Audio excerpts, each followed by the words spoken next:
আমরা হাতে তৈরি করা নুডলস বানিয়ে দেখাবো। এর জন্য প্রথমে 1 কাপ পরিমাণ আটা দিয়ে দিয়েছি। এখন 1 টেবিল চামচ পরিমাণ সয়াবিন তেল দিয়েছি এবং আটা এবং তেলটিকে খুব সুন্দরভাবে মিশিয়ে নিয়েছি।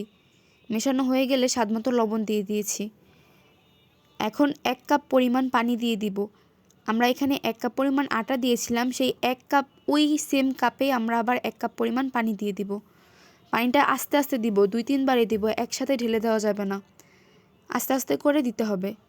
দেওয়ার পর আমরা পাতলা একটি ব্যাটার তৈরি করে নিব। হ্যান্ড উইক্স দিয়ে খুব ভালোভাবে মিশিয়ে নিব। দেখতেই পাচ্ছেন ঘনত্বটা কীরকম হয়েছে। এখন আমরা একটা বোতল নিয়ে নিয়েছি, যে বোতলের মুখটি আমি আগে থেকেই ছিদ্র করে নিয়েছি। এখন একটি কাপের সাহায্যে বোতলে ব্যাটারটি ভরে নিব।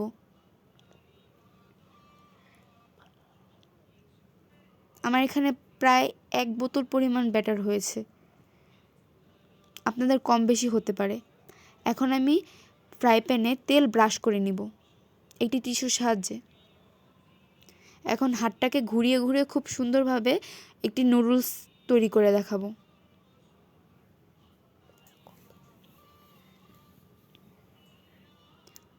সাইড থেকে যখন একটু একটু করে উঠে আসবে তখন বুঝে নেবেন যে আপনার নুডলসটি তৈরি হয়ে গেছে। তখন খুন্তির সাহায্যে আস্তে আস্তে করে উঠিয়ে নেবেন। আর এই কাজটা খুব সাবধানে করতে হবে।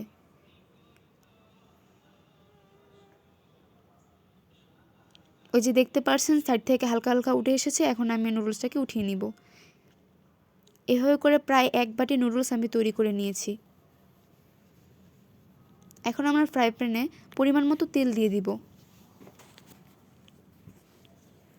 এখন এখানে কুচি করা পেঁয়াজ দিয়ে দিব এবং পেঁয়াজটার কালার গোল্ডেন ব্রাউন হয়ে যাওয়া পর্যন্ত ভালোভাবে ভেজে নিব। আমি এখানে প্রায় 2 থেকে 3 মিনিটের মতো ভেজে নিয়েছি পেঁয়াজটাকে।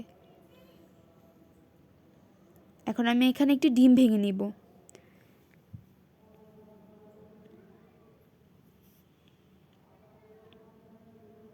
স্বাদমতো লবণ দিয়ে দিব এবং ডিমটিকে খুব সুন্দরভাবে ঝুরু ঝুরু করে ভেজে নেব।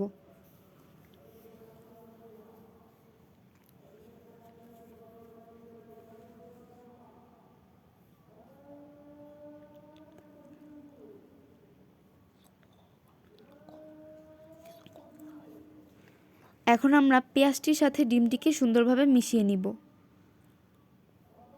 ভালোভাবে এটাকে কিছুক্ষণ ভেজে নিব। কিছুক্ষণ ভাজা হয়ে গেলে আমরা এখানে পরিমাণ মতো তেল দিয়ে দিব এবং টমেটো কুচি দিয়ে দিব। এখন পেঁয়াজ, টমেটো এবং ডিমটিকে খুব সুন্দরভাবে ভেজে নিব। 3 থেকে 4 মিনিটের মতো আমরা এটাকে ভেজে নিয়েছি।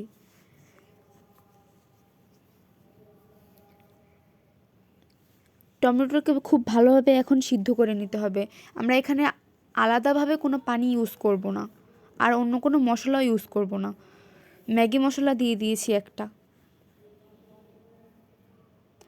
মশলাটার সাথে সবজিগুলোকে খুব সুন্দরভাবে মিশিয়ে নিব এবং 5-6 মিনিটের মতো ভেজে নিব।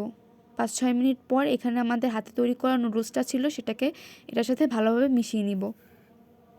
সুন্দরভাবে মিশিয়ে নিতে হবে। কোনো অংশ যদি মশলা না পৌঁছায় তাহলে সেই অংশটা কিন্তু খেতে ভালো লাগবে না। তাই নুডলসের সাথে এটাকে খুব ভালোভাবে মিশিয়ে নিতে হবে। এরপর আমরা এখানে আরও একটি ম্যাগি মশলা ইউজ করব।